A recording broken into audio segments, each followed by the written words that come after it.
In this section, we're going to talk about sulfites and human health.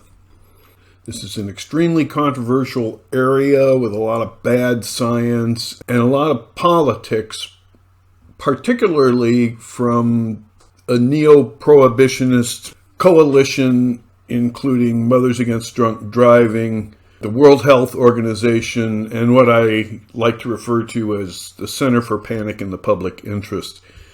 Ever since 1980, they've been looking for ways to reduce alcohol consumption worldwide. The first thing they did was to untarget the problem drinker because they didn't think it'd listen to him.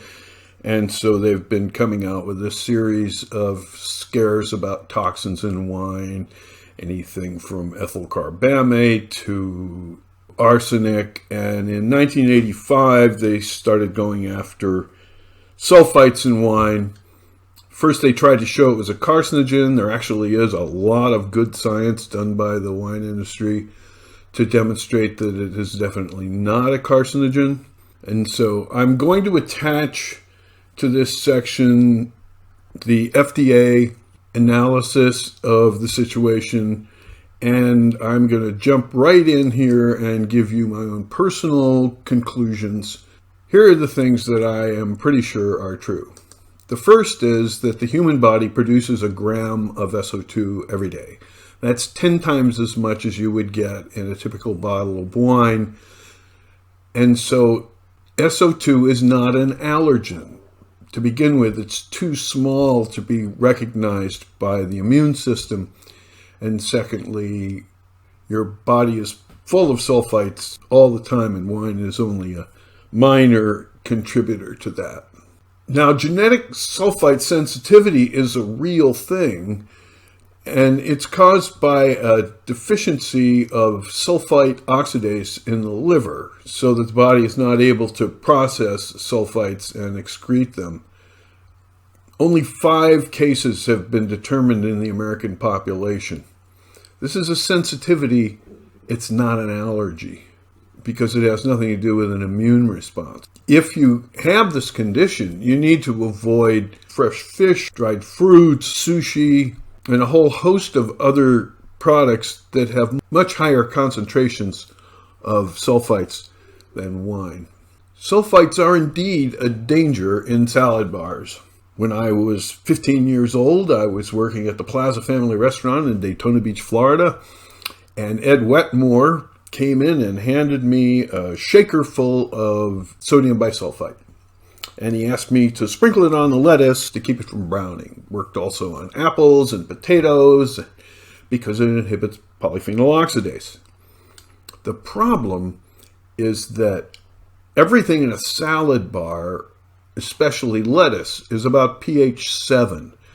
And so you could sprinkle bisulfite, like the pure crystals, on the lettuce, and then down at the end of the salad bar, the last thing somebody would do is put vinegar on the salad, taking the pH to about 3 and causing an explosion of molecular SO2, which would then basically cause acid rain in the lungs. And people did die asphyxiated by the vapors coming off of a salad bar. But that can't happen in wine because the pH is already low, and we don't have 1,000,000 parts per million. We have like 25 parts. And so unless you dump sulfuric acid in the wine before you drink it, which I don't recommend in any case, you really don't have the same danger in wine. Sulfite labeling was pushed through false claims. There was a guy named Bruce Silverglade who was a lawyer for the Center for Panic in the Public Interest, and he made a claim that there was a death in Texas from sulfites. What actually happened, it turned out, was the guy's doctor told him not to drink wine because it had sulfites in it, and he drank wine anyway, and he died, and there's no connection. There was no autopsy, so we have no evidence of why he died, but there's no reason to believe that it had anything to do with sulfites in wine. And in fact, this is the only instance where there's even been a hint. There has never been a confirmed ill health effect of any kind from sulfites in wine. On the other hand, Paul Fry will tell you that sulfites in winemaking is a relatively new thing. The Romans had them and used them in magic. They would blow blue smoke through an orchard to kill insects, but they didn't like what they did to wine. There's a wonderful book about ancient winemaking called Gods, Men, and Wine. About half the book is about Roman winemaking because they kept meticulous records in Latin.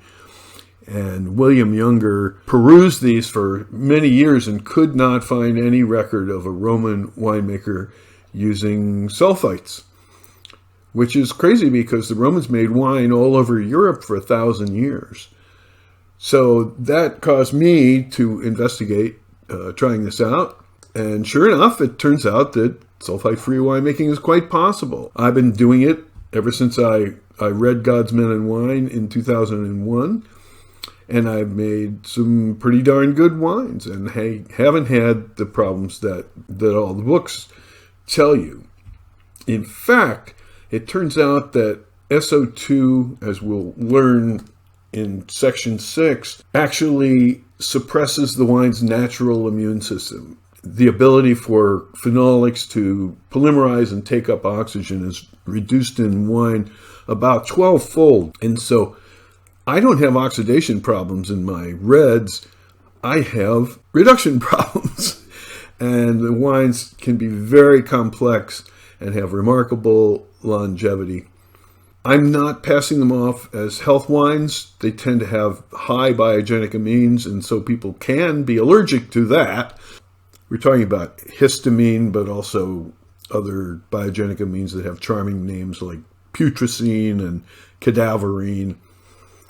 And lots of people have allergies to those. Personally, I'm sort of a dietary risk taker. I like half-shell oysters. I like époisse, a nice, ripe, gooey, unpasteurized époisse. And God knows how many biogenic amines there are in that stuff. But show I'm good. Now, having said all that, I am not trying to encourage you to run right out and make wine without SO2.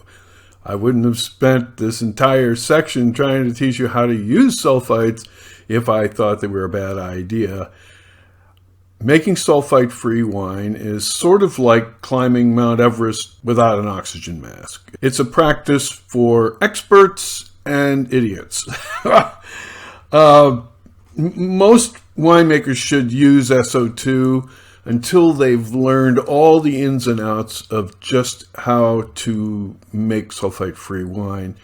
I think it's becoming increasingly practiced, but it's still a very, very minor amount, even of my winemaking. And I've been doing it for 20 years and still can't make sulfite-free whites. The only guy I know that can make really good modern-style sulfite whites is Paul Fry. I think he's a real genius, and even he took 20 years to figure out how to do it right. It's basically excluding all oxygen. And his wines are sort of undistinguishable from sulfited wines. And so it can be done. Sulfite-free red wine is a little easier, but there are a lot of tricks to it. And I'll go into these in section 6 a little bit. But for now, I think most people should follow the guidelines that I've talked about in the rest of this section. Perhaps with a little experiment on the side here and there, and an eye towards mastering this very tricky skill. I am extremely annoyed with the California Certified Organic Farmers for pushing through a linkage between organic wine and sulfite-free. The effect of this is to relegate the things they supposedly believe in into an extremely small amount of practitioners, most of which don't know what they're doing. And as a result, organic wine has an extremely poor reputation. It seems to me that their intent is just to keep it all to themselves in this tiny niche market rather than trying to make any impact on saving the planet. And I hope you'll read about this in my blog on politics and living soil. So those are my beliefs for what they're worth, and you're going to find plenty of other opinions. I published back in the 80s this article about the limits of our understanding, and you'll find this article on pages 57 and 58. I set out to answer the question, how much SO2 is enough and how much is too much? And as I point out here, for starters, we need to ask ourselves, what do we mean by how much? What are we analyzing for and how? So I'm not going to belabor this article. You can read it in your syllabus. And then here in 1986, the Bureau of Alcohol, Tobacco, and Firearms came out with a decision on the labeling of sulfites in wine, the final ruling. And that you can read on pages 82 through 87 in your syllabus. And I'm going to point out the general comments opposed to the proposal, and I am going to read these all the way through so you can see that the valid points were made and ignored. Included in the various comments presented in opposition to the proposal were the following statements challenging the necessity for declaration of sulfites on the grounds of economic impact, history of use, and practicality. 1. The claim that for centuries wines have been sulfited without adverse effects. 2. The need to add sulfites to wine compared to the lack of such need and outright abuse of sulfites in salad bars. Wine cannot withstand the handling and shipping vital to its distribution and export without the help of preservatives. 4. The use of sulfur dioxide allows long storage in wood, bottle aging, and the maintaining of fruity flavors and freshness. 5. The presence of wines and beers of bound sulfites produced naturally during fermentation. 6. The AOAC method of analysis does not differentiate molecular bisulfite and the chemically bound forms which comprise most of the total sulfur dioxide measured in wine. 7. The premise that only the free sulfite, which constitutes an extremely small fraction of the materials measured as total sulfur dioxide in wine, is the cause of reported sulfite sensitivities. I think they misstated here when they say free sulfite, they're really talking about molecular SO2. 8. The number of sulfite-sensitive individuals is estimated to constitute a very small segment, less than 0.2% of the U.S. population. There really hasn't been very good work done on that, but the way I read the evidence, the number is much less than that. 9. To require all wines to be labeled with the phrase contains sulfiting agents would not be giving sulfite-sensitive consumers any distinguishing information regarding the various producers and products. I think that's all reasonably well stated for a technical discussion in a federal document. Coming up next, we're on to section 3, crush chemistry. Oh boy.